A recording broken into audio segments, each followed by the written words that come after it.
Have you been trying to manifest more wealth and abundance into your life, and that you're able to hold that mindset and that level of frequency and identity and that emotion state of feeling the abundance and feeling that money come to you? But when something happens in your life that is unexpected, whether it be a bill or a medical situation or some kind of unforeseen financial circumstance, do you hold the state? And is it hard for you to hold it and maintain it? I want to share with you something that happened with me this week that was along, we're all manifesting multiple things. If I was going to tell you I'm only manifesting one thing, that'd be dumb. I mean, we're all manifesting multiple things at once, whether we realize that or not. You can realize it if you're aware of it, right? But so one thing that I want to get to on this is the wealth aspect. And everyone's always talking about love and SPs and everything else, but not really about wealth and how to deal with that when you're manifesting abundance and opportunities, whether it be, a raise at your job or more sales in your business if you're an entrepreneur. Now, in my case, I had just, we just did our taxes not too long ago, and I had finished all my income taxes and everything else for my businesses and personal stuff. So I was expecting a really good return. And I was, this is great. This is awesome. And I kept on saying, money's coming to me, and other things were coming. A little money was coming here and there, different ways, just coming. And this is great. Of course it's coming because I'm attracted to it. I'm a magnet to wealth, right? This is one of the things I'll say to myself. And I was anticipating, the IRS told me they were going to give me about $1,800, $1,900 back on a return. I was like, well, this is cool. Like, you should have your money in about 4 or 6 weeks. Awesome. This is great. And I had already everything that I was going to do with this money and treat myself to something nice, what have you. And a couple days later, I'm driving down the freeway, and I don't even know if it was a rock or some kind of obstruction inside the road that I didn't see, but it got kicked up from a big rig, and it went through the front grill of my car and like busted the grill and had a couple of dents and paint chips on my hood. And my car's just really low to the ground, so it took a hit. And so when I pulled over to see what it was, because the noise was pretty loud, it completely just ruined my right side of my grill and broke it. And I'm like, well, this is great. So I start looking at how much is it going to be to replace it, how much is going to be to fix it. And what do you know? It's about $1,500, $1,300. I was like, hey, at least it's provided for. This tax return is going to come in and hey, everything's covered for, everything's always paid in full, all my needs are always met. There's still more money coming, and there's gonna be way more than this, so I'm not worried about it. So I had my little 5, maybe 3-minute human reaction that I allowed myself. I didn't fight it and got mad, as anybody would. But then I remembered who I am. I remembered that, hey, this is gonna get fixed, not a big deal. I don't have to worry about it. I don't have to pay any awareness to it. My awareness is going to be that I have everything that I need to cover anything that I want to do, to buy anything I want to get, to spend the money however I see fit, because I have money always coming in from multiple streams of income, right? So I just went about my day. And when I got my tax return a couple days later, I got my return, and it was for $202, not the initial $1,800, $1,900 that I was anticipating. My CPA was like, hey, this is how much you're going to get back. And this was really concerning, because I was like, well, what happened? Well, apparently I didn't know that when I had hired somebody to do my taxes 2 years ago, they did it inappropriately, and I actually owed money on it. Well, not to get into the weeds of that, so they took whatever the difference was, and so I had the $203, and I thought, man, this can't be right. So we went through everything. We checked everything to make sure everything was caught up, and checked with my CPA. He says, yeah, everything, we're caught up on everything. There shouldn't be any past due things. I mean, we took care of it. So I just kind of, all right, well, it is what it is. But it is what it is. But I know that I am manifesting. I am creating. I stay on this wavelength no matter what shows up. This may be unpleasant, but this is only temporary, because money and wealth find me. You know what? I wouldn't be surprised if the IRS reaches out to me a few days later and says, hey, we made a mistake. You want to take a guess what happened? That's exactly what happened. I get an email, then I get a letter in the mail from the IRS, 2 different letters, that they are apologizing that they made a mistake, that they owe me $1,753, and they'll be depositing into my account $1,753.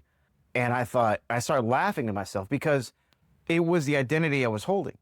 And it was exactly what happened. I wouldn't be surprised if they made a mistake and they contact me or they gave me the money that they owe me. And sure enough, that's what happened, like literally 2 days later after I was saying that.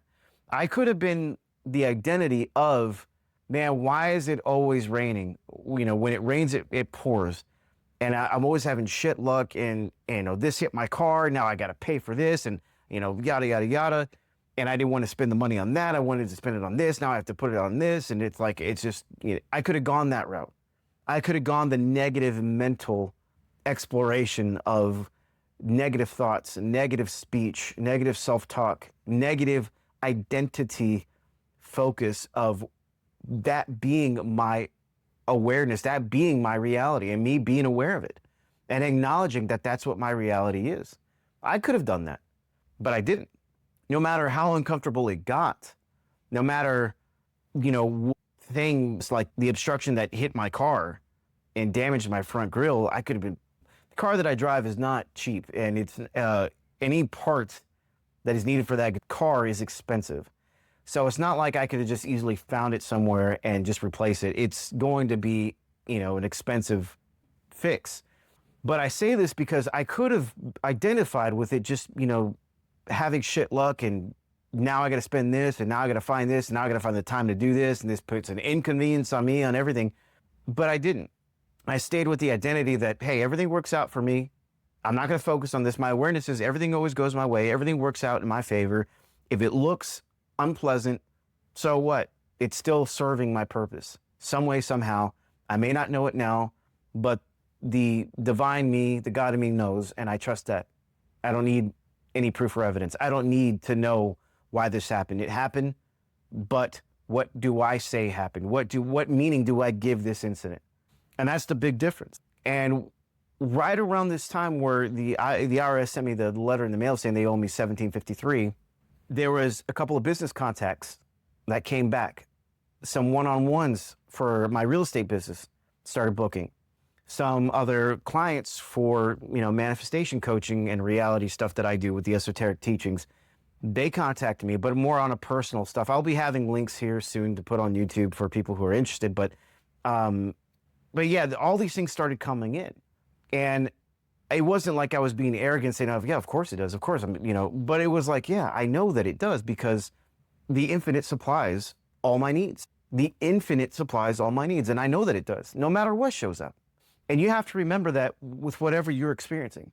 So if it's money and you are having a certain achievement that you want to get with your financial goals or your financial accomplishments, but then something comes up that it could be a tax bill, it could be a medical bill, it could be credit card, you know, bills or whatever. It could be anything that are unexpected that come up, and you're just like, great, now, like, of course, like, what more could go wrong?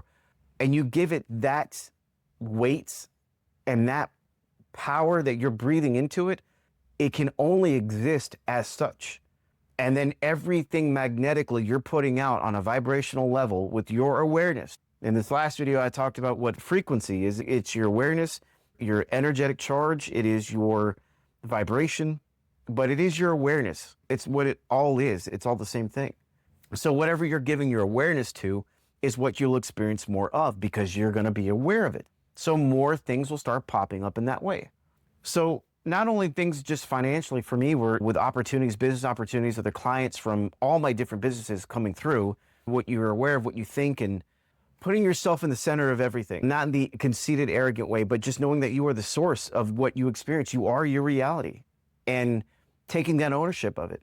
In doing so, with all these other things coming in at the same time, I also heard from people that I haven't heard from in a while that were reaching out and just like, man, I just thought of you randomly, just seeing how you're doing. And that's because they popped in my head, and I thought, man, I hope they're doing good. And I just told myself that, or I thought that to myself. And these are friends of mine that, you know, life happens and you get involved with other things and you just get busy. But they were calling me like out of the blue. And they're like, man, I just, you know, thought of you. Somebody told me to call you, just say, hey, man, you know, I haven't talked to you in a while. And I just noticed, like, man, how's Nick doing? You know? And it was cool because, and I would just laugh because it was like, I just thought of this person the other day. So there was that coming up. Different investment opportunities that I'm looking at are presenting themselves.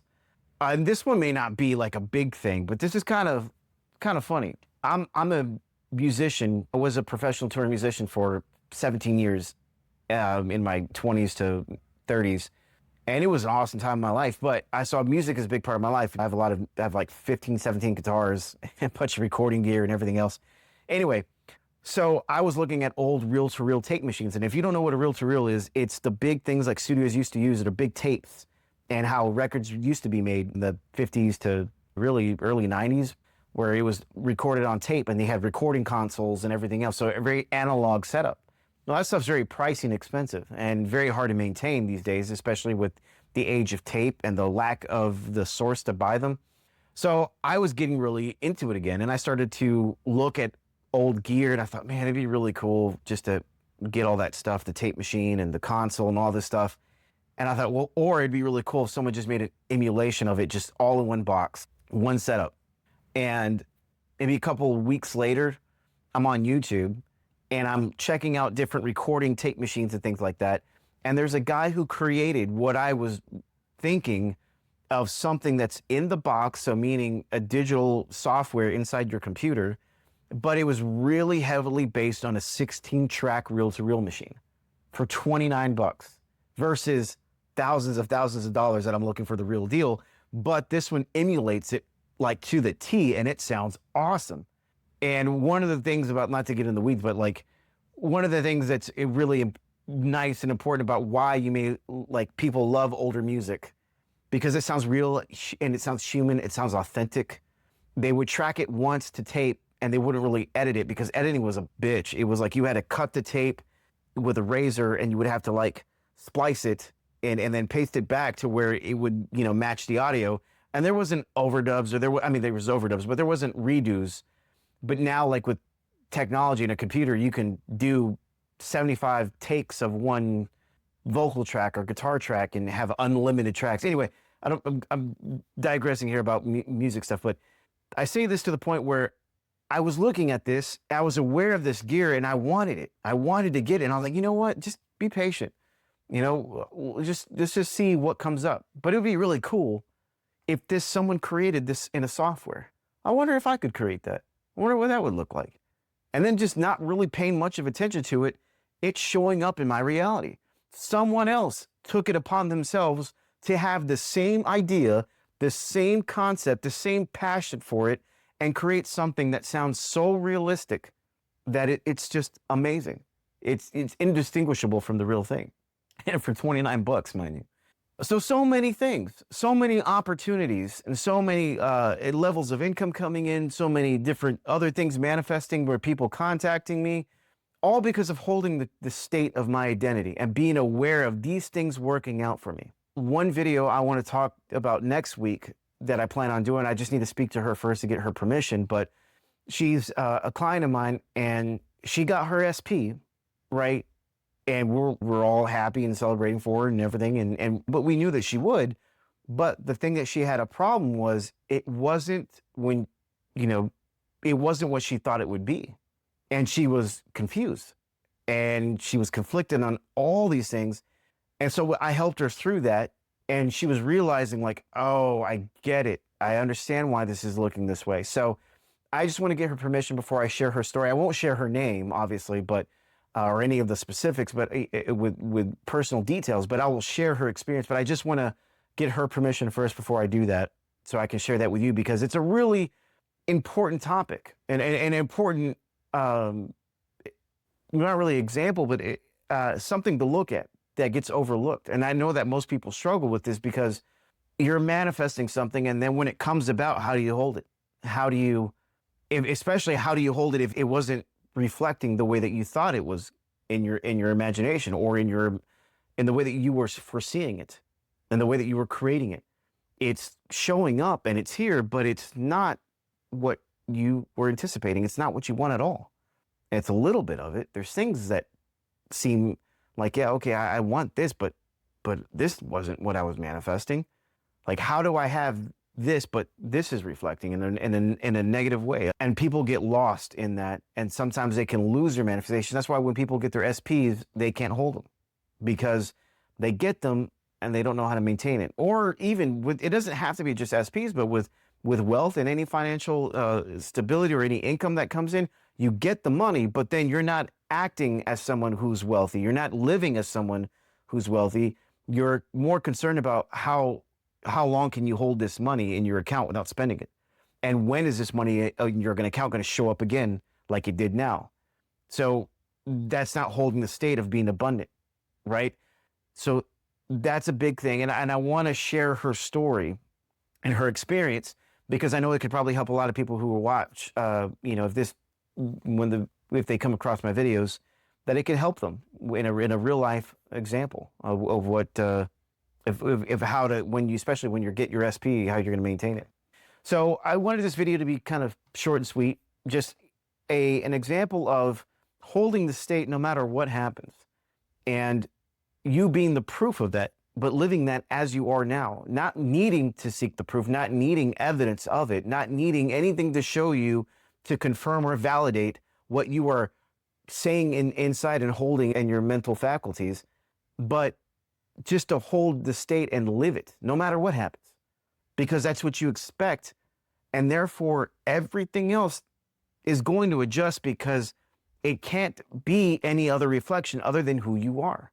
So I hope that helps to people who are especially manifesting your wealth and financial stuff. And if you have something that comes up that's a big bill and it's like, man, I'm just trying to get ahead, or I'm trying to make my investment, or I'm trying to pay my rent, and then this came up.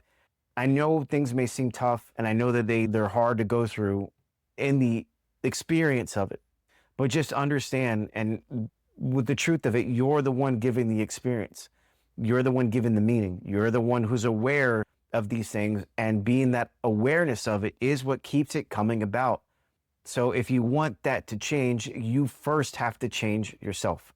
You have to change your mental faculties. You have to change your emotional charge, your energetic charge, your state. In that, what you feel is what you get. It's not so much what you think, it's what you feel is what you get. The feeling will always be the outcome, no matter what. So it's what you feel. So just be mindful of that. And when you're going through these things, always come back to the feeling state and just kind of acknowledge that it's there.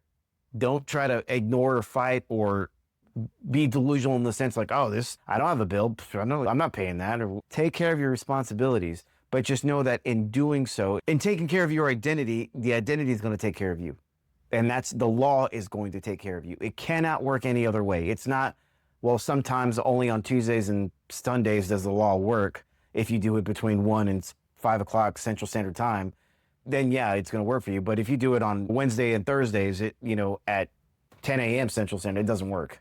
It's nothing like that at all. It's working all the time, 24/7, even while you're sleeping. Your subconscious mind is still going. So it's the identity that you hold. So keep that in mind. Hold the identity of whatever it is that you're manifesting, no matter what you're going through. And make sure that that feeling state of it is more important, is more prevalent, because that's what will bring things about. And then when they come about, that's a whole different story in itself. And I want to use, like I said, my client's story here about her SP and how she did that. And I'll hopefully have that for next week and we'll dive deep on that, show some examples. But okay, yeah, just remember, you are the source of everything. It's you. You are the great I am. Whatever you say, whatever meaning you give, whatever awareness you have to it will only be what you will ever experience. Okay? So just remember your power. Remember who you are. All right. See you on the next one.